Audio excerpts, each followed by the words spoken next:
Welcome to the Agent from Within podcast, the only podcast that's here to develop the real estate agent as a human being, to help you get out of your own way, to actually align yourself to what you really want in your life and then build a real estate business around that.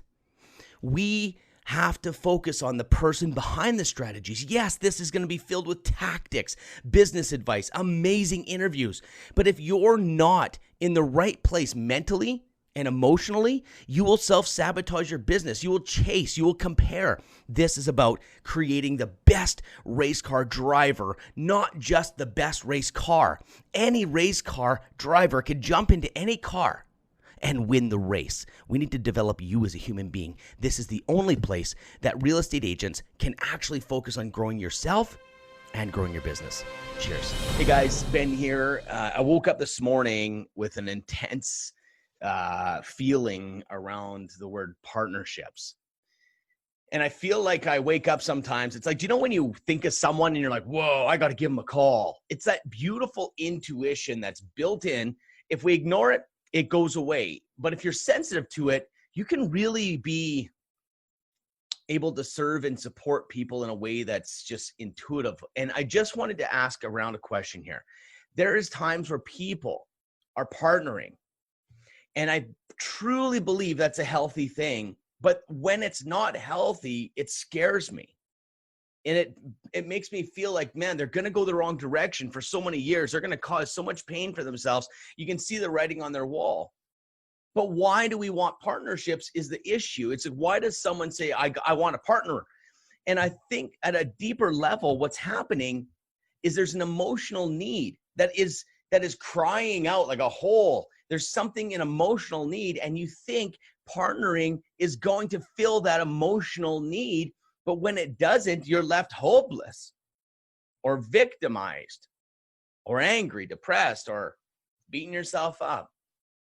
I just think if you have a desire in your heart that says, oh, I wish I had a partner, I think you need to really consider that might be a self-sabotage. We all have self-sabotage.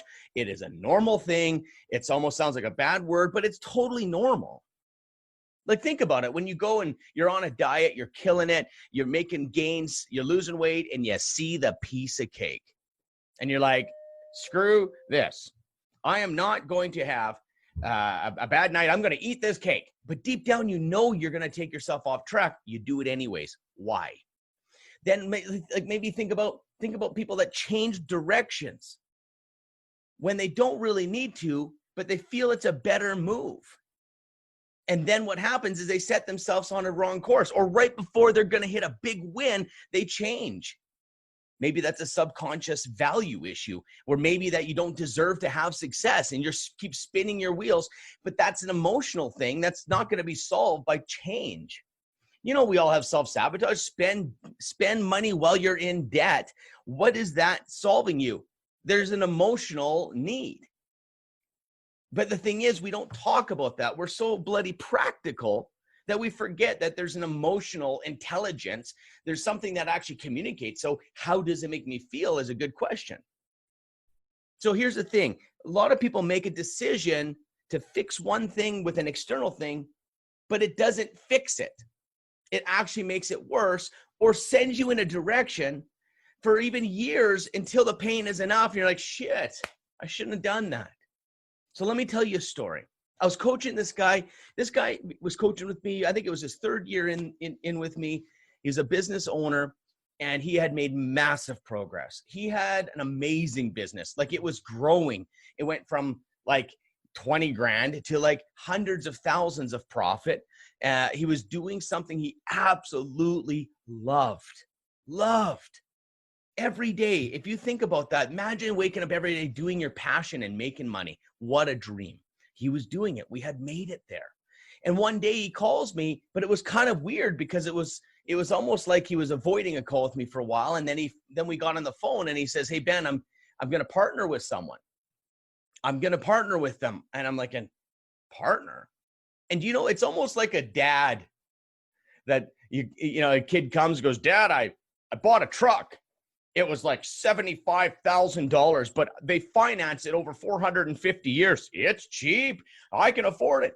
And it's almost like when you see something, it's like, I call it old man wisdom. And this is that time I'm like, uh-oh, everything plus intuition. Like I got this gut feeling. Anyways, so I challenged him and he knew that was coming. So he had a deal in place where he would give up half his company. And he said, this is going to be amazing. And well, here's the thing. We'll convince ourselves it's amazing. That's a really scary place to be if you're not willing to listen. I kind of had to fight him. We came to terms that why are you wanting to partner? See, when you're in a situation, don't look at the hows. Don't look at the practical side of things. Look at why you're doing what you're doing. And is it an emotional need you're trying to fix? That's where self-sabotage lies. Because maybe it's something else emotional you're trying to fix in your life versus actually a practical thing. So we dug deep. We looked at it. Everything was a bad deal on it. And it was so obvious to me, but it's okay because maybe it isn't for him. He had to go through this process. He ended up not doing the deal. That company that he was going to partner with is now gone. Don't even know where that company is.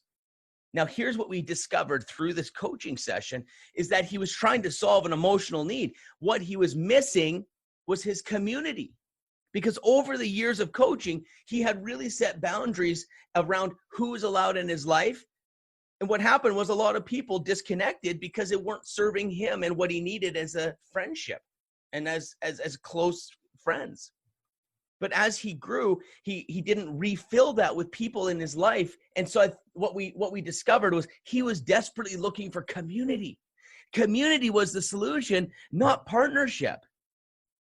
It is a very dangerous place to be as a business person, as a real estate agent, looking at partnering, and you're trying to actually, it's dysfunction, it's schizophrenic, it's not right where you jam partnership into something and that partner is supposed to fill that emotional need. This is a real problem. Happens in marriages too. Think about getting married, having kids, buying a new house. These don't fix the real issues. So today my gut is just screaming, someone is going to think about partnering or someone's got it on their mind. I got this crazy gut feeling. Call me what it is, but I know we're connected at some amazing level. And I know there's someone that needs to hear this to say, check in. Now, what happened was over the years, this guy I worked with, he connected with a church. So he was a religious guy and he connected back with the church, but on new terms. He renegotiated these relationships where he wasn't being a people pleaser. He had boundaries. He had confidence. He wouldn't just follow to follow. He was independent minded in his religion. And all of a sudden he was a leader versus a follower. He reset up the relationship. And now I can tell you today, he gets his emotional need mixed with his community at his church. That is what he needed. He didn't need a partnership. So the question is, if you're going, oh man, we sure get along so good. Oh my goodness, this guy's perfect. Let's kind of build a partnership. Let's just kind of unite together and build an awesome synergy. You got to check in. What are you trying to solve emotionally? What are you trying to solve? You just might need friends. You might need a social life outside of your business. If you're trying to solve your social life in your business, you're going to have some issues. You're going to make some bad decisions. Making one wrong decision can cost you a fortune. Making right decisions over a long period of time is really how you win. The question is, are you solving an emotional need through your business? It's a very dangerous place to be. Anyways, guys, love you. I just wanted to share this. It is 100% in my gut, and now it is out, so I'm a happy camper. Anyways, cheers.